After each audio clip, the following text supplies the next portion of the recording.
ਵਾਹਿਗੁਰੂ ਜੀ ਕਾ ਖਾਲਸਾ ਵਾਹਿਗੁਰੂ ਜੀ ਕੀ ਫਤਿਹ। ਮੈਂ ਤੁਹਾਡੀ ਹੋਸਟ ਪ੍ਰੀਤ ਕੌਰ, ਨਿਊਜ਼ ਟੀਵੀ 84 ਦੇ ਨਾਲ ਵਿਊਅਰਸ। ਕੱਲ ਤੋਂ ਜੂਨ 84 ਦੇ ਕੱਲੂਕਾਏ ਦਾ ਹਫਤਾ ਸ਼ੁਰੂ ਹੋਣ ਜਾ ਰਿਹਾ ਹੈ। ਜੂਨ 1984 ਨੂੰ ਸੱਚਖੰਡ ਸ੍ਰੀ ਹਰਿਮੰਦਰ ਸਾਹਿਬ ਵਿਖੇ ਹੋਏ ਫੌਜੀ ਹਮਲੇ ਦੇ ਵਿੱਚ ਸ਼ਹੀਦ ਹੋਏ ਸਿੰਘਾਂ ਦੀ ਯਾਦ ਹਰ ਸਾਲ ਦੀ ਤਰ੍ਹਾਂ ਇਸ ਸਾਲ ਵੀ 6 ਜੂਨ ਨੂੰ ਸ੍ਰੀ ਅਕਾਲ ਤਖਤ ਸਾਹਿਬ ਵਿਖੇ ਮਨਾਈ ਜਾ ਰਹੀ ਹੈ। ਵਿਊਅਰਸ, 32 ਸਾਲ ਪਹਿਲਾਂ ਸੋਚੀ ਸਮਝੀ ਸਾਜ਼ਿਸ਼ ਤਹਿਤ ਇਹ ਜਿਹੜਾ ਹਮਲਾ ਇੰਦਰਾ ਗਾਂਧੀ ਦੀ ਸਰਕਾਰ ਨੇ ਕਰਵਾਇਆ, ਇਸ ਨੂੰ ਨਾ ਭੁੱਲਿਆ ਜਾਵੇਗਾ ਅਤੇ ਨਾ ਅਸੀਂ ਭੁੱਲਣ ਦੇਵਾਂਗੇ। ਡਾਇਸਪੋਰਾ ਸਿੱਖ ਹਮੇਸ਼ਾ ਇਸ ਘੱਲੂਘਾਰੇ ਸੰਬੰਧੀ ਲੌਬਿੰਗ, ਮੀਟਿੰਗਸ, ਪ੍ਰੋਟੈਸਟ ਅਤੇ ਗੁਰੂ ਘਰਾਂ ਦੇ ਵਿੱਚ ਪ੍ਰੋਗਰਾਮਸ ਉਲੀਕਦੇ ਰਹਿੰਦੇ ਹਨ ਤਾਂ ਕਿ ਇਸ ਧੱਕੇ ਸੰਬੰਧੀ ਸਿੱਖਾਂ ਦੀ ਜਨਰੇਸ਼ਨ ਦੇ ਵਿੱਚ ਅਵੇਅਰਨੈਸ ਆਵੇ ਅਤੇ ਨਾਲ ਹੀ ਹੋਰ ਕਮਿਊਨਿਟੀਜ਼ ਅਤੇ ਹੋਰ ਸਰਕਾਰਾਂ ਤੱਕ ਵੀ ਸਾਡੀ ਆਵਾਜ਼ ਪਹੁੰਚੇ। ਇਹਨਾਂ ਲੋਕਾਂ ਨੂੰ ਪਤਾ ਲੱਗੇ ਆਪਣੇ ਆਪ ਨੂੰ ਡੈਮੋਕ੍ਰੈਟਿਕ ਕਹਿਵਾਉਣ ਵਾਲੇ ਭਾਰਤ ਦੇਸ਼ ਦੇ ਫੌਜੀਆਂ ਨੇ ਕਿਸ ਤਰ੍ਹਾਂ ਬੇਕਸੂਰ ਔਰਤਾਂ, ਬਜ਼ੁਰਗਾਂ, ਬੱਚਿਆਂ ਨੂੰ ਜੂਨ 1984 ਦੇ ਵਿੱਚ ਗੋਲੀਆਂ ਦੇ ਨਾਲ ਸ਼ਹੀਦ ਕੀਤਾ ਸੀ। ਵਿਊਅਰਸ, ਸਾਡਾ ਅੱਜ ਦਾ ਪ੍ਰੋਗਰਾਮ ਅਤੇ ਆਉਣ ਵਾਲੇ ਕੁਝ ਦਿਨਾਂ ਦੇ ਪ੍ਰੋਗਰਾਮਸ ਜੂਨ 1984 ਦੀ ਯਾਦ ਨੂੰ ਸਮਰਪਿਤ ਹੋਣਗੇ। ਅੱਜ ਅਸੀਂ ਇਸ ਘੱਲੂਘਾਰੇ ਦੇ ਆਈ ਵਿਟਨੈਸ ਐਕਸ ਜਥੇਦਾਰ ਸ਼੍ਰੀ ਅਕਾਲ ਤਖਤ ਸਾਹਿਬ ਜਥੇਦਾਰ ਜੋਗਿੰਦਰ ਸਿੰਘ ਵੇਦਾਂਤੀ ਜੀ ਦੇ ਨਾਲ ਅੰਮ੍ਰਿਤਸਰ ਤੋਂ ਗੱਲਬਾਤ ਕਰਾਂਗੇ, ਜਿਹੜੇ ਕਿ ਇਸ ਵੇਲੇ ਸਾਡੇ ਨਾਲ ਲਾਈਨ ਤੇ ਜੁੜ ਚੁੱਕੇ ਨੇ। ਆਓ ਆਪਣੇ ਸਵਾਲਾਂ ਦਾ ਸਿਲਸਿਲਾ ਇਹਨਾਂ ਦੇ ਨਾਲ ਜਾਰੀ ਕਰਦੇ ਹਾਂ। ਜੀ ਜਥੇਦਾਰ ਸਾਹਿਬ, ਵਾਹਿਗੁਰੂ ਜੀ ਕਾ ਖਾਲਸਾ ਵਾਹਿਗੁਰੂ ਜੀ ਕੀ ਫਤਿਹ। ਵਾਹਿਗੁਰੂ ਜੀ ਕਾ ਖਾਲਸਾ ਵਾਹਿਗੁਰੂ ਜੀ ਕੀ ਫਤਿਹ ਜੀ। ਜਥੇਦਾਰ ਸਾਹਿਬ, ਤੁਸੀਂ ਜੂਨ 1984 ਦੇ ਘੱਲੂਘਾਰੇ ਦੇ ਆਈ ਵਿਟਨੈਸ ਹੋ। ਅੱਜ ਤੁਹਾਨੂੰ ਅਸੀਂ ਇਸ ਸੰਬੰਧੀ ਵੇਰਵੇ ਸਹਿਤ ਗੱਲਬਾਤ ਕਰਾਂਗੇ, ਪਰ ਉਸ ਤੋਂ ਪਹਿਲਾਂ ਤੁਸੀਂ ਜੂਨ 1984 ਦੀ 32ਵੀਂ ਜਿਹੜੀ ਯਾਦ ਚੱਲ ਰਹੀ ਹੈ, ਆਉਣ ਵਾਲੀ ਹੈ, ਇਸ ਸੰਬੰਧੀ ਸਾਡੇ ਦਰਸ਼ਕਾਂ ਨੂੰ ਕੀ ਕਹਿਣਾ ਚਾਹੋਗੇ?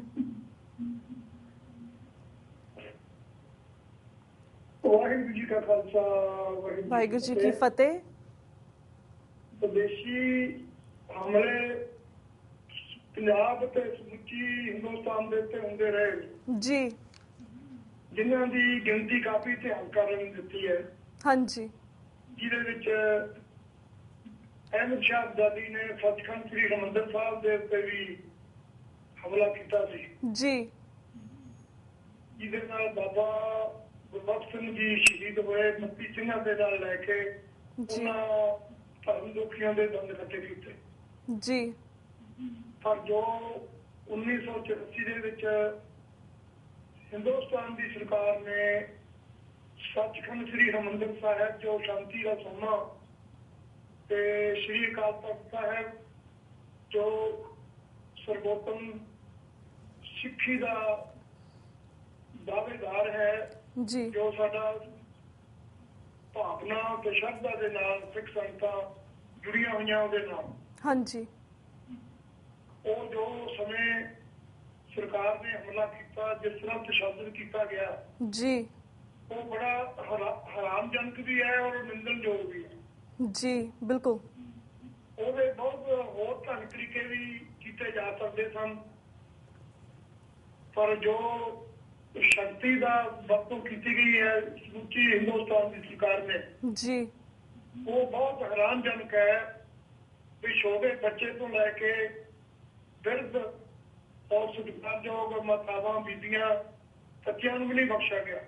ਹਾਂਜੀ, ਤੇ ਹਜ਼ਾਰਾਂ ਦੀ ਗਿਣਤੀ ਦੇ ਵਿੱਚ ਇਸ ਤਰ੍ਹਾਂ ਦੇ ਬੱਚੇ, ਬਿਰਧ ਮਾਤਾਵਾਂ ਔਰ ਬਜ਼ੁਰਗ ਇੱਥੇ ਸ਼ਹੀਦ ਕੀਤੇ ਗਏ। ਬਿਲਕੁਲ ਜੀ। ਜਿਸ ਢੰਗ ਦੇ ਨਾਲ ਟੈਂਕ ਲਿਆ ਕੇ ਅੰਦਰ ਹਮਲਾ ਕੀਤਾ ਗਿਆ ਸ੍ਰੀ ਅਕਾਲ ਤਖਤ ਸਾਹਿਬ ਦੇ ਉੱਤੇ, ਹਾਂਜੀ, ਤੇ ਜਿਹਦੇ ਨਾਲ ਤੋਸ਼ਾਖਾਨੇ ਦਾ ਵੀ ਨੁਕਸਾਨ ਹੋਇਆ। ਤੇ ਹੋਰ ਵੀ ਸਾਡੀ ਸਭ ਨੂੰ ਵੱਡੀ ਗੱਲ ਜਿਹੜੀ ਸੀ, ਸਾਡੀ ਸਿੱਖ ਰੈਫਰੈਂਸ ਲਾਇਬ੍ਰੇਰੀ ਉਸ ਨੂੰ ਸਾਡਾ ਇਤਿਹਾਸ ਤੇ ਸਾਡੀਆਂ ਬਹੁਤ ਹੀ ਪ੍ਰਾਚੀਨ ਹੱਥ-ਲਿਖਤ ਸਰੂਪ ਸ੍ਰੀ ਗੁਰੂ ਗ੍ਰੰਥ ਸਾਹਿਬ ਜੀ ਦੇ ਜੀ, ਉਹ ਆਰਮੀ ਇੱਥੋਂ ਲੈ ਗਈ ਹੈ ਜੀ, ਪਰ ਢਾਉਂਗੇ ਬਚਿਆ ਗਿਆ ਜੀ, ਅੱਗ ਲਾ ਕੇ ਸਾੜੇ ਗਏ ਨੇ। ਕੋਈ ਕਿਸੇ ਨੇ ਕੋਈ ਅੱਗ ਨਹੀਂ ਲੱਗੀ ਉੱਤੇ, ਤੇ ਉਹ ਸਾਰੇ 500 ਤੋਂ ਵੱਧ ਸਰੂਪ ਸੀ ਹੱਥ ਲਿਖਤ ਜੀ, ਬਹੁਤ ਹੱਥ ਲਿਖਤ ਸਾਡੇ ਦਸਤਾਵੇਜ਼ ਸਨ ਜੀ, ਜੋ ਹੋਰ ਵੀ ਹਿੰਦੁਸਤਾਨ ਦੀ ਕਿਸੇ ਲਾਇਬ੍ਰੇਰੀ ਦੇ ਵਿੱਚ ਨਹੀਂ ਸਨ, ਜੋ ਸਾਡੇ ਕੋਲੇ ਸੀ। ਬਿਲਕੁਲ, ਹਾਂਜੀ। ਉਹ ਸਾਡਾ ਕੀਮਤੀ ਇਤਿਹਾਸ ਹੱਥ ਲਿਖਤਾਂ ਜੋ ਲੈ ਗਏ ਨੇ, ਜਿਹਦਾ ਘਾਟ ਪੂਰਾ ਨਹੀਂ ਹੋ ਸਕਦਾ। ਬਿਲਕੁਲ, ਅਜੇ ਤੱਕ ਵੀ ਚਲੋ ਮੰਗ ਕਰਦੇ ਰਹੇ ਨੇ ਸਾਡੇ ਪ੍ਰਬੰਧਕ ਮੁਖੀ ਜਿਹੜੇ ਨੇ ਉਹਨਾਂ ਨੇ ਯਤਨ ਵੀ ਕੀਤੇ ਜੀ ਪਰ ਕਿਸੇ ਨੇ ਕੋਈ ਕਾਮਯਾਬੀ ਨਹੀਂ ਹੋਈ, ਉਹਨਾਂ ਨੇ ਉਹ ਵਾਪਸ ਨਹੀਂ ਕੀਤੇ ਸਨ। ਓਕੇ ਤੇ ਜੋ ਉਸ ਵੇਲੇ ਅੱਖੀ ਜਿੱਥੇ ਹਾਲ ਗਈ ਟੈਂਕ ਲਿਆ ਕੇ ਹਾਂਜੀ ਤਸ਼ੱਦਦ ਕੀਤਾ ਗਿਆ, ਇੱਕ ਇੱਕ ਕਮਰੇ ਦੇ ਉੱਤੇ ਹਮਲਾ ਕੀਤਾ ਗਿਆ, ਬੰਬ ਮਾਰ ਕੇ ਅੰਦਰੋਂ ਜਿਹੜੇ ਇੱਕ ਇੱਕ ਕਮਰਾ ਪ੍ਰਕਰਮਾਂ ਦੇ ਵਿੱਚ ਸੀ ਜੀ ਤੇ ਬਹੁਤ ਸਾਰੀਆਂ ਸਿੱਖ ਸੰਗਤਾਂ ਬਾਹਰੋਂ ਸ਼੍ਰੀ ਗੁਰੂ ਅਰਜਨ ਦੇਵ ਮਹਾਰਾਜ ਦਾ ਸ਼ਹੀਦੀ ਪੁਰਬ ਸੀ 3 ਤਰੀਕ ਦਾ, ਜੀ ਉਹ ਸਿੱਖ ਸੰਗਤਾਂ ਜਿਹੜੀਆਂ ਯਾਤਰਾ ਕਰਨ ਵਾਸਤੇ ਆਈਆਂ ਸੀ ਘੰਟੀਆਂ ਉੱਤੇ ਹੀ ਹਾਂਜੀ ਬਾਹਰ ਨਹੀਂ ਜਾ ਸਕੇ। ਜਿਸ ਢੰਗ ਦੇ ਨਾਲ ਆਰਮੀ ਨੇ ਉਹਨਾਂ ਦੇ ਨਾਲ ਇਹ ਹਮਲਾ ਕਰਕੇ ਉਹਨਾਂ ਨੂੰ ਸ਼ਹੀਦੀਆਂ ਉਹਨਾਂ ਨੂੰ ਸ਼ਹੀਦ ਪਾਕ ਕੀਤਾ, ਜੀ ਇਹ ਬਹੁਤ ਹੀ ਨਿੰਦਣਯੋਗ ਗੱਲ ਹੈ। ਬਿਲਕੁਲ ਬਿਲਕੁਲ ਜਥੇਦਾਰ ਸਾਹਿਬ ਜਦੋਂ ਹਰ ਸਾਲ ਉਸ ਯਾਦ ਨੂੰ ਜੀ ਫੇਰ ਅਸੀਂ ਥਾਂ ਦੇ ਉੱਤੇ ਦੀਵਾਨ ਕੀਤੇ ਜਾਂਦੇ ਨੇ, ਉਹਨਾਂ ਸ਼ਹੀਦਾਂ ਨੂੰ ਸ਼ਰਧਾ ਦੇ ਫੁੱਲ ਭੇਟ ਕੀਤਾ ਜਾਂਦੇ ਨੇ ਜੀ ਤੇ ਸਾਡੀ ਸਰਕਾਰ ਜਿਹੜੀ ਹੈ ਹਿੰਦੁਸਤਾਨ ਜਿਹਨੂੰ ਕਹਿੰਦੇ ਸਾਡੀ ਸਰਕਾਰ ਹੈ, ਉਹਦੀ ਨਿੰਦਿਆ ਵੀ ਕੀਤੀ ਜਾਂਦੀ ਹੈ ਵੀ ਇਹ ਗੱਲ ਚੰਗੀ ਨਹੀਂ ਹੋਈ, ਉਹਦੇ ਹੋਰ ਢੰਗ ਤਰੀਕੇ ਵੀ ਹੋ ਸਕਦੇ ਸਨ ਬਿਲਕੁਲ ਪਰ ਉਹਨਾਂ ਨੇ ਉਹਦੀ ਵਰਤੋਂ ਨਹੀਂ ਕੀਤੀ। ਬਿਲਕੁਲ ਜੀ ਤਾਂ ਜਥੇਦਾਰ ਸਾਹਿਬ ਜਦੋਂ ਤੁਸੀਂ ਥੋੜਾ ਜਿਹਾ ਵੇਰਵਾ ਦਿੱਤਾ ਕਿਉਂਕਿ ਤੁਸੀਂ ਇਸ ਜਿਹੜਾ ਪੂਰਾ ਘਟਨਾ ਹੋਈ ਸੀ ਤੁਸੀਂ ਇਸ ਦੇ ਆਈ ਵਿਟਨੈਸ ਹੋ। ਆਈ ਨੋ ਕਿ ਹਰ ਸਾਲ ਇਸ ਸਮੇਂ ਇਸ ਯਾਦ ਦੇ ਵਿੱਚ ਅਸੀਂ ਤੁਹਾਡੇ ਨਾਲ ਗੱਲਬਾਤ ਕਰਦੇ ਹਾਂ, ਤੁਹਾਨੂੰ ਪੁੱਛਦੇ ਹਾਂ ਕਿ ਤੁਸੀਂ ਆਪਣੀ ਅੱਖੀਂ ਤੁਸੀਂ ਉੱਥੇ ਕੀ ਵੇਖਿਆ, ਕਿਉਂਕਿ ਸਾਡੇ ਨਾਲ ਹਰ ਸਾਲ TV 84 ਦੇ ਨਾਲ ਬਹੁਤ ਸਾਰੇ ਨਵੀਂ ਜਨਰੇਸ਼ਨ ਜੁੜਦੀ ਹੈ, ਨਵੇਂ ਵਿਊਅਰਸ ਜੁੜਦੇ ਨੇ, ਉਹਨਾਂ ਦੇ ਲਈ ਕਿਉਂਕਿ ਉਹਨਾਂ ਦੀ ਅਵੇਅਰਨੈਸ ਦੇ ਲਈ ਅਸੀਂ ਚਾਹਾਂਗੇ ਜਿਹੜਾ ਤੁਸੀਂ ਦੱਸਿਆ ਸਾਨੂੰ ਕਿ ਟੈਂਕ ਆਏ ਸੀਗੇ, ਤੋਪਾਂ ਆਈਆਂ ਸੀਗੀਆਂ, ਕਿਸ ਤਰ੍ਹਾਂ ਬੱਚਿਆਂ ਬਜ਼ੁਰਗਾਂ ਤੇ ਤਸ਼ੱਦਦ ਹੋਇਆ, ਇਸ ਨੂੰ ਰੋਕਿਆ ਜਾ ਸਕਦਾ ਸੀ, ਪਰ ਜਿਸ ਤਰ੍ਹਾਂ ਇਹ ਤਸ਼ੱਦਦ ਭਾਰਤ ਦੀ ਫੌਜ ਨੇ ਸੋਚਿਆ ਸੀ ਕਿ 4-5 ਘੰਟਿਆਂ ਦੇ ਵਿੱਚ ਖਤਮ ਹੋ ਸਕਦਾ ਹੈ, ਪਰ ਜਿਸ ਤਰ੍ਹਾਂ ਇਸ ਨੂੰ 4-5 ਦਿਨ ਲੱਗੇ ਸੀਗੇ, ਆਲਮੋਸਟ ਇੱਕ ਪੂਰਾ ਹਫਤਾ ਲੱਗ ਗਿਆ ਸੀ। ਮੈਂ ਤੁਹਾਡੇ ਕੋਲ ਜਾਣਨਾ ਚਾਹਾਂਗੀ ਕਿ ਤੁਸੀਂ ਅੰਦਰ ਸੀਗੇ ਉਸ ਵੇਲੇ, ਇਹ ਪੂਰੇ ਹਫਤੇ ਦਾ ਸਾਨੂੰ ਪੂਰਾ ਵੇਰਵਾ ਦਿਓ ਕਿ ਪਹਿਲੇ ਦੂਸਰੇ ਤੀਸਰੇ ਦਿਨ ਕੀ ਤੁਸੀਂ ਵੇਖਿਆ, ਕੀ ਵਾਪਰਿਆ, ਜੇ ਭਾਰਤ ਦੀ ਫੌਜ ਨੇ ਤਸ਼ੱਦਦ ਕੀਤਾ ਲੋਕਾਂ ਦੇ ਵਿੱਚ, ਬੇਕਸੂਰ ਸਿੱਖਾਂ ਦੇ ਉੱਪਰ ਕੀਤਾ, ਇਸ ਦਾ ਪੂਰਾ ਵੇਰਵਾ ਸਾਡੇ ਨਾਲ ਸ਼ੇਅਰ ਕਰੋ। 3 ਤਰੀਕ ਨੂੰ ਸੀਗਾ ਮੇਰਾ ਸ਼ਹੀਦੀ ਪੁਰਬ ਸੀ ਜੀ, ਸਮੁੱਚੇ ਸ੍ਰੀ ਅੰਮ੍ਰਿਤਸਰ ਤੇ ਕਰਫਿਊ ਲਾਇਆ ਗਿਆ। ਓਕੇ ਤੇ ਸੰਗਤਾਂ ਰੁਕ ਗਈਆਂ ਜੀ। ਤੇ 4 ਤਰੀਕ ਨੂੰ ਸਾਡੇ ਆਰਮੀ ਜਿਹੜੀ ਸੀ ਆਲੇ ਦੁਆਲੇ ਜਿਤਨੇ ਵੱਡੇ ਮਕਾਨ ਸੀ ਦਰਬਾਰ ਸਾਹਿਬ ਦੇ ਆਲੇ ਦੁਆਲੇ ਜੀ, ਉਹ ਸਾਰੇ ਉਹਨਾਂ ਨੇ ਉੱਥੇ ਮੋਰਚੇ ਬਣਾ ਲਏ ਤੇ ਰਾਤ ਦਿਨ ਗੋਲੀਆਂ ਚੱਲਦੀਆਂ ਰਹੀਆਂ ਬੇਲੋੜੀਆਂ, ਜਿਹਦੀ ਕੋਈ ਲੋੜ ਨਹੀਂ ਸੀ ਜੀ। ਤੇ ਉਹ ਦਹਿਸ਼ਤ ਫੈਲਾਉਣ ਵਾਸਤੇ ਇਹ ਸਾਰੇ ਕਾਰੋਬਾਰੀ ਕੀਤੀ ਗਈ। ਹਾਂਜੀ। ਫਿਰ 4 ਤਰੀਕ ਨੂੰ ਬਹੁਤ ਸਾਰੇ ਆਲੇ ਦੁਆਲੇ ਗੋਲੀ ਚੱਲਦੀ ਰਹੀ। ਹਾਂਜੀ। ਤੇ 5 ਤਰੀਕ ਨੂੰ ਫਿਰ ਜੋ ਤਸ਼ੱਦਦ ਹੋਇਆ, ਅੰਦਰ ਟੈਂਕ ਵੀ ਆ ਗਏ ਜੀ। ਉਹਨਾਂ ਨੇ ਉਹਨਾਂ ਤੋਪਾਂ ਦੇ ਗੋਲਿਆਂ ਦੇ ਨਾਲ ਸਾਡਾ ਕੋਸ਼ਾਖਾਨਾ ਸੀਗਾ ਉਹਦਾ ਵੀ ਨੁਕਸਾਨ ਹੋਇਆ। ਅਕਾਲ ਤਖਤ ਦਾ ਮੂਹਰਲਾ ਹਿੱਸਾ ਜਿਹੜਾ ਸੀਗਾ ਜੀ, ਉਹ ਵੀ ਢਹਿ ਢੇਰੀ ਹੋਇਆ। ਹਾਂਜੀ। ਤੇ ਜਿਹੜੇ ਅੰਦਰ ਕਮਰਿਆਂ ਦੇ ਵਿੱਚ ਲੋਕ ਉਸ ਵੇਲੇ ਸਨ, ਉਹਨਾਂ ਨੇ ਇੱਕ ਇੱਕ ਕਮਰੇ ਨੂੰ ਫਿਰ ਨਿਸ਼ਾਨਾ ਬਣਾ ਕੇ ਉਹਦੇ ਤੇ ਮਾਰ ਕੇ ਬੰਬ ਮਾਰ ਕੇ ਬੰਦਿਆਂ ਨੂੰ ਸਾੜਿਆ ਅੰਦਰ ਜੀ। ਤੇ ਮੈਂ ਡਿਊਟੀ ਸਾਡੀ ਅੰਦਰ ਸੀਗੀ, 4 ਤਰੀਕ ਤੱਕ ਡਿਊਟੀ ਕਰਦੇ ਰਹੇ ਤੇ 5 ਤਰੀਕ ਨੂੰ ਨਹੀਂ ਜਾ ਸਕੇ ਫਿਰ ਅੰਦਰ ਜੀ। ਤੇ ਪਰ ਜੋ ਕੁਝ ਦੇਖਿਆ ਜੀ, ਉਹ ਆਲੇ ਦੁਆਲੇ ਆਰਮੀ ਨੇ ਘੇਰਾ ਪਾਇਆ ਤੇ ਫਿਰ ਟੈਂਕ ਵੀ 5 ਤਰੀਕ ਨੂੰ ਰਾਤ ਨੂੰ ਆ ਗਏ ਜੀ। ਤੇ ਫਿਰ ਜਿਤਨੇ ਵੀ ਅੰਦਰ ਸੀਗੇ ਸਾਰਾ ਕਬਜ਼ਾ ਕਰਕੇ ਫੌਜ ਨੇ ਤੇ ਜਿੰਨੇ ਸੀ ਆਪਣੇ ਜਿੰਨੇ ਅਕਾਲ ਤਖਤ ਤੇ ਵੀ ਕਬਜ਼ਾ ਕੀਤਾ ਔਰ ਸੰਤ ਜਰਨੈਲ ਸਿੰਘ ਜੀ ਉਹਨਾਂ ਦੇ ਸਾਥੀ ਹਾਂਜੀ ਉੱਥੇ ਅਕਾਲ ਤਖਤ ਦੇ ਸਾਹਮਣੇ ਉੱਥੇ ਸ਼ਹੀਦ ਹੋਏ ਜੀ। ਬਿਲਕੁਲ।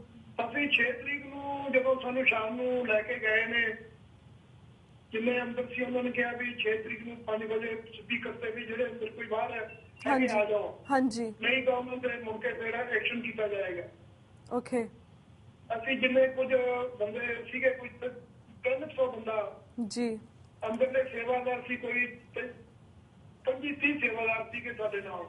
ਓਕੇ ਜੀ।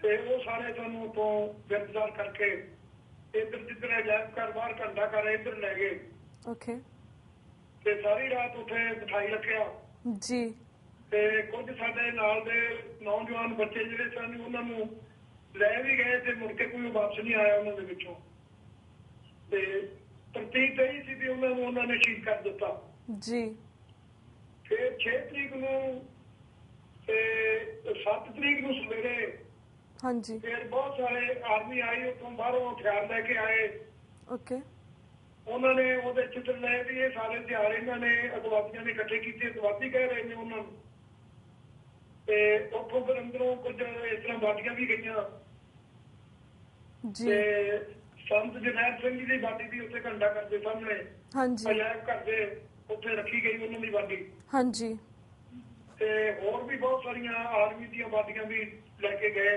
ਹਾਂਜੀ ਤੇ ਅਸੀਂ ਫਿਰ ਕੋਈ 50 ਬੰਦੇ ਸੀਗੇ ਤੇ ਓਕੇ ਸਾਨੂੰ ਉੱਥੋਂ ਗ੍ਰਿਫਤਾਰ ਕਰਕੇ ਲੈ ਗਏ 2 ਵਜੇ ਦੁਪਹਿਰ ਦੇ ਹਾਂਜੀ ਤੇ ਸਾਡੇ ਜਿਹੜੇ ਹੋਰ ਦੂਜੇ ਪਾਸੇ ਸੀ ਉਹਨਾਂ ਨੂੰ ਹੋਰ ਪਾਸੇ ਇੱਧਰ ਛੱਤੀ ਕੋਈ ਸਕੂਲ ਸੀਗਾ ਉੱਥੇ ਲੈ ਗਏ ਉੱਧਰ ਨੂੰ ਜੀ ਪਰ ਉਸ ਵੇਲੇ ਦਾ ਜਿਹੜਾ ਚਿੱਤਰ ਹੈ ਉਹ ਦੇਖਿਆ ਨਹੀਂ ਜਾ ਸਕਦਾ ਸੀ ਬਿਆਨ ਨਹੀਂ ਕਰ ਸਕਦੇ ਜੋ ਕੁਝ ਆਰਮੀ ਨੇ ਉੱਥੇ ਬਹੁਤ ਜ਼ੁਲਮ ਢਾਇਆ ਬਿਲਕੁਲ ਬਿਲਕੁਲ ਬਿਲਕੁਲ ਤੇ ਜਿਸ ਤਰ੍ਹਾਂ ਹੁਣ ਤੁਸੀਂ ਗੱਲ ਕੀਤੀ ਕਿ ਤੁਸੀਂ ਸੰਤ ਜਰਨੈਲ ਸਿੰਘ ਖਾਲਸਾ ਪਿੰਡਾਂ ਵਾਲੇ ਜੀ ਦੀ ਬਾੜੀ ਵੇਖੀ ਹੈ ਉਹਨਾਂ ਦੀ ਬਾੜੀ ਵੀ ਤੁਸੀਂ ਕਹਿੰਦੇ ਘੰਟਾ ਘਰ ਦੇ ਕੋਲ ਸੀਗੀ ਜਿਸ ਤਰ੍ਹਾਂ ਇਹਨਾਂ ਨੇ ਸ਼ਹੀਦੀ ਪ੍ਰਾਪਤ ਕੀਤੀ ਇਸ ਘੱਲੂਘਾਰੇ ਦੇ ਦੌਰਾਨ ਕਿਸ ਤਰ੍ਹਾਂ ਇਹਨਾਂ ਨੇ ਲੜਾਈ ਕਰਕੇ ਭਾਰਤੀ ਫੌਜ ਦੇ ਨਾਲ ਸ਼ਹੀਦੀ ਪ੍ਰਾਪਤ ਕੀਤੀ ਪਰ ਜਿਸ ਤਰ੍ਹਾਂ 20 ਸਾਲ ਜਿਹੜੀ ਹੈਗੇ ਸੀ ਟਕਸਾਲ ਵਾਲੇ ਉਹਨਾਂ ਨੇ ਕਿਉਂ ਝੂਠ ਬੋਲਿਆ ਕਿ ਇਹ ਪਿੰਡਾਂ ਵਾਲੇ ਜੀ ਹਜੇ ਵੀ ਜਿੰਦਾ ਨੇ ਇਹਨਾਂ ਨੇ ਕੋਈ ਸ਼ਹੀਦੀ ਪ੍ਰਾਪਤ ਨਹੀਂ ਕੀਤੀ ਇਸ ਝੂਠ ਪਿੱਛੇ ਕੀ ਰਾਜ਼ ਸੀਗਾ ਇਹ ਜਿਹਾ ਵੀ ਜਿਹੜੇ ਸਾਡੇ ਸਿਆਣੇ ਇਤਿਹਾਸਕਾਰ ਹੈ ਉਹਨਾਂ ਨੂੰ ਮੁੜ ਕੇ ਇਹਦੀ ਖੋਜ ਕਰਨੀ ਪਏਗੀ ਵੀ ਪਿੱਛੇ ਕੀ ਕਾਰਨ ਸਨ ਓਕੇ ਅਸੀਂ ਇਸ ਗੱਲ ਤੇ ਵਿਸ਼ਵਾਸ ਰੱਖਦੇ ਹਾਂ ਵੀ ਸ਼ਹੀਦ ਦੀ ਬੜੀ ਮਹਾਨਤਾ ਹੁੰਦੀ ਆ ਬਿਲਕੁਲ ਜੀ ਉਹਨੂੰ ਸਦਾ ਕੌਮਾਂ ਯਾਦ ਰੱਖਦੀਆਂ ਨੇ ਜੀ ਪਰ ਇਹ ਗੱਲ ਕਹਿ ਕੇ ਵੀ ਉਹ ਸ਼ਹੀਦ ਨਹੀਂ ਹੋਏ ਉਹਨਾਂ ਦੀ ਸ਼ਹੀਦੀ ਨੂੰ ਰੋਲਣ ਵਾਲੀ ਗੱਲ ਸੀ ਬਿਲਕੁਲ ਤੇ ਉਹਨਾਂ ਨੇ ਬੇਅਦਬੀ ਨਾਲ ਹਿਸਾਬਦੇ ਹੋਏ ਸਾਹਮਣੇ ਸਾਨੂੰ ਕੋ ਕੇ ਸ਼ਹੀਦੀਆਂ ਪਾਈਆਂ ਨੇ ਜੀ ਤੇ ਇਹ ਹੁਣ ਸਮਝ ਨਹੀਂ ਲੱਗਦੀ ਵੀ ਉਹ ਕੌਣ ਲੋਕ ਸਨ ਕਿਉਂ ਇਹ ਗੱਲ ਕੀਤੀ ਗਈ ਹਾਂਜੀ ਤੇ ਇਹਦੀ ਵੀ ਜਿਹੜੇ ਸਿਆਣੇ ਨੇ ਸੱਚੇ ਦਿਲੋਂ ਇਤਿਹਾਸਕਾਰ ਨੇ ਜੀ ਉਹਨਾਂ ਨੂੰ ਇਹਦੀ ਖੋਜ ਕਰਨੀ ਪੜੀ ਚਾਹੀਦੀ ਹੈ ਵੀ ਪਿੱਛੇ ਕੀ ਕਾਰਨ ਸਨ ਕੀ ਗੱਲ ਹੈ ਇਹ ਇੱਥੇ ਤੱਕ ਨੌਬਤ ਪਹੁੰਚੀ ਜਿਹੜੀ ਹੈ ਜੀ ਤੇ ਸੱਚ ਕਹਿਣ ਨੂੰ ਕੋਈ ਤਿਆਰ ਵੀ ਨਹੀਂ ਹੈ ਪਰ ਸੱਚ ਬੋਲਣਾ ਚਾਹੀਦਾ ਸੱਚੀ ਗੱਲ ਦੱਸਣੀ ਚਾਹੀਦੀ ਹੈ ਜੀ ਜੀ ਜੋ ਸਰਕਾਰ ਦੇ ਵੀ ਕੁਝ ਐਸੇ ਬੰਦੇ ਸਨ ਹਾਂਜੀ ਜਿਨ੍ਹਾਂ ਨੂੰ ਉਸ ਵੇਲੇ ਕਾਂਗਰਸ ਦੇ ਵਿੱਚ ਉਹ ਬੜੇ ਬੜੇ ਅਹੁਦਿਆਂ ਦੇ ਸਨ ਜੀ ਉਹਨਾਂ ਦਾ ਵੀ ਹੱਥ ਇਸ ਹਮਲਿਆਂ ਦੇ ਵਿੱਚ ਰਲੀ ਮਿਲੀ ਭੁਗਤ ਸਾਰੀ ਉਹਨਾਂ ਲੋਕਾਂ ਦੀ ਸੀ ਸਕੀਮ ਉਹਨਾਂ ਦੀਆਂ ਸਕੀਮਾਂ ਸੀ ਜੀ ਕਿ ਇੱਕ ਵਾਰੀ ਇਹਨਾਂ ਨੂੰ ਜਿਹੜੇ ਸਿੱਖ ਹਾਂਜੀ ਇਹਨਾਂ ਨੂੰ ਉਹ ਹੱਥ ਦਿਖਾਇਆ ਜਾਵੇ ਮੁੜ ਕੇ ਜਿਹੜੀ ਆਨ ਸ਼ਾਨ ਸਾਡੀ ਮਿੱਟੀ ਵਿੱਚ ਰੋੜੀ ਜਾਵੇ ਜੀ ਜੀ ਜਥੇਦਾਰ ਸਾਹਿਬ ਇਹ ਬੜੀ ਗੰਭੀਰਤਾ ਦੇ ਨਾਲ ਗੱਲ ਸੋਚਣ ਵਾਲੀ ਹੈ ਬਿਲਕੁਲ ਹਾਂਜੀ ਹਾਂਜੀ ਹਾਂਜੀ ਜਥੇਦਾਰ ਸਾਹਿਬ ਜੋ ਤੁਸੀਂ ਗੱਲ ਕੀਤੀ ਕਿ 300 ਲੋਕ ਅੰਦਰੋਂ ਬਾਹਰ ਆਏ ਸੀਗੇ ਤੁਹਾਡੇ ਨਾਲ ਕਾਫੀ ਸਾਰੇ ਜਿਹੜੇ ਯੰਗ ਜਨਰੇਸ਼ਨ ਸੀਗੇ ਬੱਚੇ ਜਿਹੜੇ ਯੰਗ ਸੀਗੇ ਉਹਨਾਂ ਨੂੰ ਵਾਪਸ ਅੰਦਰ ਲੈ ਕੇ ਗਏ ਇਹ ਸ਼ਾਇਦ ਉਹਨਾਂ ਨੂੰ ਮਾਰ ਦਿੱਤਾ ਗਿਆ ਸ਼ਹੀਦ ਕਰ ਦਿੱਤਾ ਗਿਆ ਕੁਝ ਪਤਾ ਨਹੀਂ ਵਾਪਸ ਨਹੀਂ ਆਏ ਤੁਹਾਡੇ ਕੋਲ ਪਰ ਜਿਸ ਤਰ੍ਹਾਂ ਕਿ ਭਾਰਤ ਦੀ ਫੌਜ ਇਸ ਲਈ ਉਹਨਾਂ ਨੂੰ ਸ਼ਹੀਦ ਕੀਤਾ ਕਿਉਂਕਿ ਅੰਦਰ ਜਿਹੜੇ ਇਨਫ ਕਿਉਂਕਿ ਪਹਿਲਾਂ ਮੈਂ ਇਹ ਜਾਣਨਾ ਚਾਹਾਂਗੀ ਅਸਲੀ ਜਿਹੜੇ ਅੰਦਰ ਸਿੰਘ ਸੀਗੇ ਉਹ ਕਿੰਨੇ ਸਨ ਅਤੇ ਕਿੰਨਿਆਂ ਨੇ ਸ਼ਹੀਦੀਆਂ ਪ੍ਰਾਪਤ ਕੀਤੀਆਂ ਕਿਸ ਤਰ੍ਹਾਂ ਸ਼ਹੀਦੀਆਂ ਪ੍ਰਾਪਤ ਕੀਤੀਆਂ ਉਹ ਕਿਸ ਤਰ੍ਹਾਂ ਉਹਨਾਂ ਨੇ ਇਹ ਜੰਗ ਲੜੀ ਫਿਰ ਅਸੀਂ ਬੱਚਿਆਂ ਬਾਰੇ ਵੀ ਗੱਲਬਾਤ ਕਰਾਂਗੇ ਜਿਹੜੇ ਲੜਨ ਵਾਲੇ ਜਿਨ੍ਹਾਂ ਦੀ ਜੀ ਸੰਤ ਬਾਬਾ ਜਰਨੈਲ ਸਿੰਘ ਦੇ ਨਾਲ 30 ਬੰਦੇ ਸਨ ਜੀ ਜਿਹੜੇ ਦੂਸਰੇ ਮੋਰਚਿਆਂ ਦੇ ਵਿੱਚ ਸਨ ਉਹ ਵੀ 10 5 ਬੰਦੇ ਸਨ ਜੀ ਸਾਡੇ ਦੇ ਸਿੰਘ 2-250 ਬੰਦਾ ਸਾਡਾ ਸਿੰਘ ਸ਼ਹੀਦ ਹੋਇਆ ਜੀ ਜਿਹੜੇ ਲੜਨ ਵਾਲੇ ਹਾਂਜੀ ਤੇ ਜਿਹੜੀ ਗੌਰਮੈਂਟ ਨੇ ਆਰਮੀ ਨੇ ਸਾਡਾ ਨੁਕਸਾਨ ਕੀਤਾ ਉਹ ਕਈ ਹਜ਼ਾਰਾਂ ਦਾ ਨੁਕਸਾਨ ਕੀਤਾ ਇਹਨਾਂ ਤੇ ਨੁਕਸਾਨ ਆਰਮੀ ਦਾ ਵੀ ਹੋਇਆ ਹਾਂਜੀ ਪਰ ਸਾਡੇ ਸਿੰਘ ਜ਼ਿਆਦਾ ਸ਼ਹੀਦ ਹੋਏ ਓਕੇ ਓਕੇ ਹਾਂਜੀ ਜੀ। ਪਰ ਜਿਸ ਤਰ੍ਹਾਂ ਅਸੀਂ ਜਿਹੜੇ ਸਿੰਘ ਸੀਗੇ ਅੰਦਰ ਜਿਨ੍ਹਾਂ ਨੇ ਲੜਾਈ ਕੀਤੀ ਹੈ ਉਹਨਾਂ ਦੇ ਵਿੱਚ 200-250 ਜਿਹੜੇ ਸ਼ਹੀਦ ਹੋਏ ਨੇ, ਪਰ ਜਿਸ ਤਰ੍ਹਾਂ ਤੁਸੀਂ ਗੱਲ ਕੀਤੀ ਕਿ ਇਹਨਾਂ ਨੇ ਹੋਰ ਬਹੁਤ ਜ਼ਿਆਦਾ ਬੇਕਸੂਰ ਸਿੰਘ ਮਾਰੇ ਨੇ, ਕਿ ਇਹਨਾਂ ਨੇ ਉਹਨਾਂ ਨੂੰ ਇਸ ਲਈ ਸ਼ਹੀਦ ਕੀਤਾ ਕਿਉਂਕਿ ਇਹਨਾਂ ਨੂੰ ਸ਼ਰਮ ਆਉਂਦੀ ਸੀ, ਕਿਉਂਕਿ ਇਹਨਾਂ ਨੇ 6 ਦਿਨ ਸਿੰਘਾਂ ਦੇ ਨਾਲ ਜੰਗ ਜਾਰੀ ਕੀਤੀ, ਆਪਣੀ ਲੜਾਈ ਕੀਤੀ, ਪਰ ਇਹਨਾਂ ਨੂੰ ਕੁਝ ਪ੍ਰਾਪਤ ਨਹੀਂ ਹੋਇਆ ਹੈ ਨਾ, ਇਸ ਲਈ ਇਹਨਾਂ ਨੂੰ ਬਾਕੀ ਸਿੰਘਾਂ ਨੂੰ ਸ਼ਹੀਦ ਕੀਤਾ ਤਾਂ ਕਿ ਲੋਕਾਂ ਤੱਕ ਦਿਖਾ ਸਕਣ ਕਿ ਅੰਦਰ 1000-2000 ਲੋਕ ਸੀਗੇ, ਤਾਂ ਕਰਕੇ ਸਾਡਾ 1.5 ਲੱਖ 2 ਲੱਖ ਬੰਦਾ ਮਰ ਗਿਆ। ਉਹ ਤਾਂ ਜੀ ਬੀਬਾ ਜੀ ਉਸ ਵੇਲੇ ਜਿਹੜੀ ਆਦਮੀ ਦਿਖਲਾ ਗਈ ਜੀ, ਕੋਈ ਬੱਚਾ ਸਾਹਮਣੇ ਆ ਗਿਆ, ਕੋਈ ਬਿਰਧ ਬਜ਼ੁਰਗ ਆ ਗਿਆ, ਕੋਈ ਬੀਬੀ ਆ ਗਈ, ਕੋਈ ਬਜ਼ੁਰਗ ਮਾਤਾ ਆ ਗਈ ਜੀ, ਇਹਨਾਂ ਨੇ ਉਹਨਾਂ ਨੂੰ ਬਖਸ਼ਿਆ ਨਹੀਂ। ਜਿਹੜਾ ਸਾਹਮਣੇ ਆ ਗਿਆ ਉਹ ਇਹਨਾਂ ਨੂੰ ਦੱਸਦਾ ਵੀ ਸਾਡੇ ਦੁਸ਼ਮਣੀ ਹੈ ਜੀ। 6 ਵਿਚਾਰੇ ਬੇਕਸੂਰ ਬੰਦੇ ਉਹ ਦਰਸ਼ਨ ਕਰਨ ਵਾਲੇ ਸੀਗੇ, ਹਾਂਜੀ ਜਿਹੜੇ ਮਹਾਰਾਜ ਦਾ ਦੀਦਾਰ ਕਰਨ ਵਾਸਤੇ ਸਿੱਖ ਸੰਗਤਾਂ ਆਈਆਂ ਸਨ ਜੀ। ਉਹ ਬੇਕਸੂਰ ਜ਼ਿਆਦਾ ਬੰਦਿਆਂ ਦਾ ਇਹਨਾਂ ਨੇ ਨੁਕਸਾਨ ਕੀਤਾ। ਬਿਲਕੁਲ ਜੀ ਜੀ ਜੀ। ਤਾਂ ਹੁਣ ਮੈਂ ਪਰ ਇਹ ਗੱਲ ਹੈ ਵੀ ਜੋ ਕੁਝ ਇਹਨਾਂ ਨੇ ਉਸ ਵੇਲੇ ਆਰਮੀ ਨੇ ਆਪਣੀ ਸ਼ਕਤੀ ਦੀ ਬੇਲੋੜੀ ਵਰਤੋਂ ਕੀਤੀ ਹੈ, ਹਾਂਜੀ ਉਹਦੀ ਜਿੰਨੀ ਵੀ ਨਿੰਦਾ ਕੀਤੀ ਜਾਵੇ ਉਨੀ ਥੋੜੀ ਹੈ। ਬਿਲਕੁਲ ਜੀ ਜੀ। ਤੇ ਹੋਰ ਢੰਗ ਬੜੇ ਵਧੀਆ ਵਰਤੇ ਜਾ ਸਕਦੇ ਸਨ ਜਿਨ੍ਹਾਂ ਦੀ ਉਹਨਾਂ ਨੇ ਵਰਤੋਂ ਨਹੀਂ ਕੀਤੀ। ਹਾਂਜੀ ਜੀ। ਤੇ ਜਥੇਦਾਰ ਸਾਹਿਬ, ਜਿਸ ਤੁਸੀਂ ਗੱਲ ਕੀਤੀ ਆ ਪਹਿਲਾਂ, ਆਪਾਂ ਕੀਮਤੀ ਖਜ਼ਾਨੇ ਦੀ ਸਾਡੀ ਰੈਫਰੈਂਸ ਲਾਇਬ੍ਰੇਰੀ ਆ ਉਸ ਨੂੰ ਵੀ ਕਿਸ ਤਰ੍ਹਾਂ ਢਾਇਆ ਗਿਆ, ਉਸ ਨੂੰ ਕਿਸ ਤਰ੍ਹਾਂ ਜਲਾਇਆ ਗਿਆ, ਕਹਿੰਦੇ ਜਲਾਇਆ ਗਿਆ ਸੀ, ਪਰ ਤੁਸੀਂ ਕਿਹਾ ਕਿ ਇਹਨਾਂ ਨੇ ਸਾਡੀ ਰੈਫਰੈਂਸ ਲਾਇਬ੍ਰੇਰੀ ਜਿਹੜਾ ਕੀਮਤੀ ਖਜ਼ਾਨਾ ਸੀਗਾ ਉਹ ਇਹਨਾਂ ਨੇ ਲੁੱਟਿਆ ਹੈਗਾ। ਕਿਸ ਤਰ੍ਹਾਂ ਪੂਰੇ ਟਰੱਕ ਆਏ ਨੇ, ਭਰ ਕੇ ਗਏ ਨੇ ਸਾਡੇ ਖਜ਼ਾਨੇ ਦੇ ਨਾਲ, ਹੱਥ ਲਿਖਤੇ ਤੁਸੀਂ ਗੱਲ ਕੀਤੀ ਹੈ। ਪਰ ਜਿਸ ਤਰ੍ਹਾਂ ਮੈਂ ਤੁਹਾਡੇ ਕੋਲ ਜਾਣਨਾ ਚਾਹਾਂਗੀ, 32 ਸਾਲ ਬੀਤ ਚੁੱਕੇ ਨੇ, ਕਦੀ SGPC ਕਦੀ ਪੰਜਾਬ ਸਰਕਾਰ ਹਮੇਸ਼ਾ ਇਹ ਕਹਿੰਦੀ ਰਹਿੰਦੀ ਕਿ ਜਿਹੜਾ ਇਹ ਖਜ਼ਾਨਾ ਅਸੀਂ ਭਾਰਤ ਦੀ ਸਰਕਾਰ ਕੋਲ ਵਾਪਿਸ ਲੈ ਲਿੱਤਾ। ਜਿਸ ਤਰ੍ਹਾਂ ਇੱਕ ਪਾਸੇ ਟਕਸਾਲ ਨੇ ਝੂਠ ਬੋਲਿਆ, ਦੂਸਰੇ ਪਾਸੇ ਹੁਣ ਇਹ ਭਾਰਤ ਜਿਹੜੀ ਪੰਜਾਬ ਦੀ ਸਰਕਾਰ ਹੈ ਇਹ ਵੀ ਬਾਰ-ਬਾਰ ਝੂਠ ਕਿਉਂ ਬੋਲ ਰਹੀ ਹੈ? ਇਹ ਸਾਨੂੰ ਕਿਉਂ ਇੰਨਾ ਭੜਕਾਉਂਦੇ ਪਏ ਨੇ, ਭੰਬਲ ਭੁੱਸੇ ਦੇ ਵਿੱਚ ਪਾ ਰਹੇ ਨੇ ਕਿ ਅਸੀਂ ਖਜ਼ਾਨਾ ਲੈ ਲਿੱਤਾ ਹੈਗਾ, ਫਿਰ ਕਹਿੰਦੇ ਕਿ ਨਹੀਂ ਮਿਲਿਆ ਹਜੇ। ਇਹ ਕਿਉਂ ਝੂਠ ਚੱਲ ਰਿਹਾ ਇਸ ਵੇਲੇ? ਇਹ ਤਾਂ ਜੀ ਹੁਣ ਉਹੀ ਜਾਣ ਸਕਦੇ ਨੇ ਬੰਦੇ ਜਿਹੜੇ ਇਹ ਗੱਲ ਕਹਿ ਰਹੇ ਨੇ ਜੀ। ਤੇ ਸਿੱਖ ਰੈਫਰੈਂਸ ਲਾਇਬ੍ਰੇਰੀ ਦੀ ਗੱਲ ਕਰਾਂਗੇ ਜੀ, ਤੇ ਬੜਾ ਕੀਮਤੀ ਇਤਿਹਾਸ ਸੀਗਾ ਸਾਡਾ ਜਿਹੜਾ ਹੁਣ ਤੱਕ ਵਾਪਸ ਨਹੀਂ ਹੋਇਆ। ਤੇ ਖਜ਼ਾਨੇ ਵਾਲੀ ਗੱਲ ਹੈ ਵੀ ਉਹ ਖਜ਼ਾਨੇ ਵਿੱਚੋਂ ਵੀ ਲੈ ਕੀਤੀ ਉਹਦਾ। ਜੀ ਜੀ। ਤਾਂ ਕਈ ਜਾਂਦੇ ਨੇ, ਪਤਾ ਨਹੀਂ ਕਿਉਂ ਕਹੀ ਜਾ ਰਹੇ ਨੇ ਲੋਕ ਕੁਝ। ਹਾਂਜੀ। ਤੇ ਉਹਨਾਂ ਕੋਲ ਸਬੂਤ ਵੀ ਕੋਈ ਨਹੀਂ ਹੈ ਵੀ ਦੱਸੋ ਤੁਹਾਡੇ ਕੋਲ ਕੀ ਸਬੂਤ ਹੈ ਉਹਨਾਂ ਨੇ ਸਾਨੂੰ ਵਾਪਸ ਕੀਤਾ ਜਿਹੜਾ। ਜੀ ਬਿਲਕੁਲ। ਜਦੋਂ ਕੋਈ ਇਸ ਤਰ੍ਹਾਂ ਵਾਪਸ ਕੀਤਾ ਜਾਂਦਾ ਉਹਦੀ ਪਰਖ ਕੀਤੀ ਜਾਂਦੀ। ਹਾਂਜੀ। ਸਬੂਤ ਸੰਭਾਲ ਕੇ ਰੱਖੇ ਜਾਂਦੇ ਨੇ ਵੀ ਸਾਨੂੰ ਵਾਪਸ ਕੀਤਾ। ਬਿਲਕੁਲ ਜੀ। ਪਰ ਕੋਈ ਕਿਸ ਨੂੰ ਦਸਤਾਵੇਜ਼ ਕੋਈ ਨਹੀਂ ਹੈ ਜਿਹੜੀ ਕਿ ਉਹਨਾਂ ਨੇ ਵਾਪਸ ਕੀਤੀ ਹੋਵੇ। ਓਕੇ ਜੀ ਜੀ। ਤਾਂ ਜਥੇਦਾਰ ਸਾਹਿਬ, ਜਿਸ ਤਰ੍ਹਾਂ ਆਈ ਨੋ ਕਿ ਇਸ ਟੌਪਿਕ ਦੇ ਉੱਪਰ, ਇਸ ਯਾਦ ਦੇ ਉੱਪਰ ਅਸੀਂ ਤੁਹਾਨੂੰ ਇੱਕ ਵਿਸ਼ੇਸ਼ ਐਪੀਸੋਡ ਕਰ ਰਹੇ ਹਾਂ, ਹਮੇਸ਼ਾ ਤੁਹਾਨੂੰ ਅਸੀਂ ਗੱਲਬਾਤ ਵੀ ਕਰਦੇ ਰਹਿੰਦੇ ਹਾਂ, ਪਰ ਜਿਸ ਤਰ੍ਹਾਂ ਤੁਹਾਡੇ ਕੋਲ ਜਾਣਨਾ ਚਾਹਾਂਗੇ, ਪਿਛਲੇ ਸਾਲ ਵੀ ਕੀਤੀ ਸੀ, ਪਿਛਲੇ 3 ਸਾਲਾਂ ਤੋਂ ਕਰ ਰਹੇ ਹਾਂ, ਹੁਣ 32 ਸਾਲ ਬਾਅਦ ਜਿਹੜੀ ਸਿੱਖ ਕੌਮ ਹੈ ਇਸ ਵੇਲੇ ਕਿੱਥੇ ਖੜੀ ਹੈ ਤੁਹਾਡੇ ਖਿਆਲ ਦੇ ਨਾਲ? ਇਸ ਬਾਰੇ ਵੀ ਆਪਣੇ ਵਿਚਾਰ ਦਿਓ ਆਲਸੋ, ਕਿਉਂਕਿ ਅਸੀਂ ਜਾਣਨਾ ਚਾਹਾਂਗੇ, ਥੋੜਾ ਜਿਹਾ ਸੈਕਿੰਡ ਹੈਗੇ ਨੇ, ਜਿਹੜੇ ਸਿੰਘਾਂ ਨੇ ਉੱਥੇ ਲੜਾਈ ਲੜੀ ਹੈ ਉਹਨਾਂ ਦੀ ਬਹਾਦਰੀ ਬਾਰੇ ਵੀ ਸਾਨੂੰ ਥੋੜਾ ਜਿਹਾ ਦੱਸੋ ਵੀ ਕਿਸ ਤਰ੍ਹਾਂ ਲੜਾਈ ਲੜੀ। ਬਹਾਦਰੀ ਤਾਂ ਉਹਨਾਂ ਨੇ ਪਰਿਵਾਰਾਂ ਨੇ ਜਿਨ੍ਹਾਂ ਨੇ ਕੀਤੀ ਹੈ ਉਹਨਾਂ ਦੇ ਬੱਚਿਆਂ ਨੂੰ ਸੰਭਾਲਣ ਦੀ ਲੋੜ ਹੈ ਜੀ। ਹੁਣ ਪੰਜਾਬ ਦੇ ਵਿੱਚ ਜੋ ਕਤਲ ਦਾ ਦਿਨ ਵੱਧ ਰਿਹਾ ਰੁਝਾਨ ਜੀ, ਤੇ ਬੱਚੇ ਜਿਹੜੇ ਨੇ ਨਸ਼ਿਆਂ 'ਚ ਵੀ ਬਹੁਤ ਪ੍ਰਗਟ ਹੋ ਰਹੇ ਨੇ। ਹਾਂਜੀ। ਉਹਦੀ ਜਿਹੜੇ ਸਿੱਖ ਚਿੰਤਕ ਕਹਿੰਦੇ ਉਹਨਾਂ ਨੂੰ ਬੜੀ ਚਿੰਤਾ ਇਸ ਗੱਲ ਦੀ। ਜੀ। ਪਰ ਸਾਨੂੰ ਪ੍ਰੈਕਟੀਕਲ ਤੌਰ ਤੇ ਉਹਨਾਂ ਬੱਚਿਆਂ ਨੂੰ ਸੰਭਾਲਣ ਲਈ ਕੋਈ ਠੋਸ ਕਦਮ ਉਠਾਉਣੇ ਚਾਹੀਦੇ ਨੇ। ਓਕੇ। ਤੇ ਜੇ ਅਸੀਂ ਬੱਚਿਆਂ ਨੂੰ ਸੰਭਾਲ ਲਵਾਂਗੇ ਤਾਂ ਭਵਿੱਖ ਪੰਜਾਬ ਦਾ ਉਜਲਾ ਹੋ ਸਕਦਾ। ਬਿਲਕੁਲ। ਵਿਦੇਸ਼ ਵਿੱਚ ਵੀ ਜਿਤਨੇ ਸਿੱਖ ਵਸਦੇ ਨੇ ਉਹਨਾਂ ਨੂੰ ਵੱਧ ਤੋਂ ਵੱਧ ਪੰਜਾਬ ਲਈ ਕੁਝ ਨਾ ਕੁਝ ਕਰਨਾ ਚਾਹੀਦਾ। ਪੰਜਾਬ ਦੇ ਨੌਜਵਾਨ ਬੱਚਿਆਂ ਨੂੰ ਸੰਭਾਲਣ ਦੀ ਲੋੜ ਹੈ ਜੀ। ਜੇ ਬੱਚਿਆਂ ਨੂੰ ਸੰਭਾਲ ਲਵਾਂਗੇ ਤਾਂ ਸਿੱਖੀ ਦੀ ਬੇਹਾਲੀ ਭਰੀ ਰਹੇਗੀ। ਹਾਂਜੀ। ਨਹੀਂ ਤਾਂ ਬੜੀ ਚਿੰਤਾ ਦੀ ਗੱਲ ਹੈਗੀ ਹੈ। ਜੋ ਦੌਰ ਇਸ ਵੇਲੇ ਚੱਲ ਰਿਹਾ ਵਾ ਜੀ, ਉਹ ਬਹੁਤ ਜਿਹੜੀ ਉਹਦੀ ਜਿਤਨੀ ਚਿੰਤਾਜਨਕ ਗੱਲ ਹੈਗੀ ਹੈ।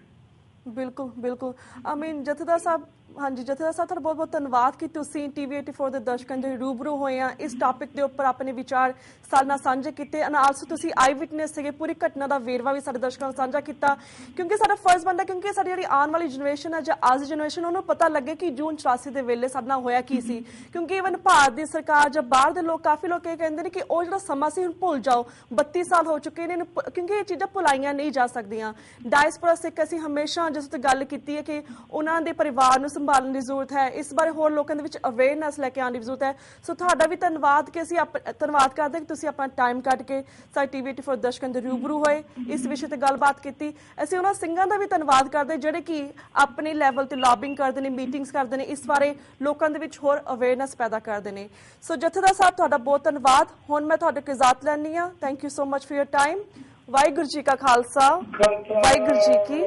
ਫਤਿਹ व्यूअर्स इस दे नाल मैं तुहाडे कोल इजाजत लैनी आ कल मिलांगे सेम टाइम सेम शो ते तद तक लई वाहिगुरू जी का खालसा वाहिगुरू जी की फतेह।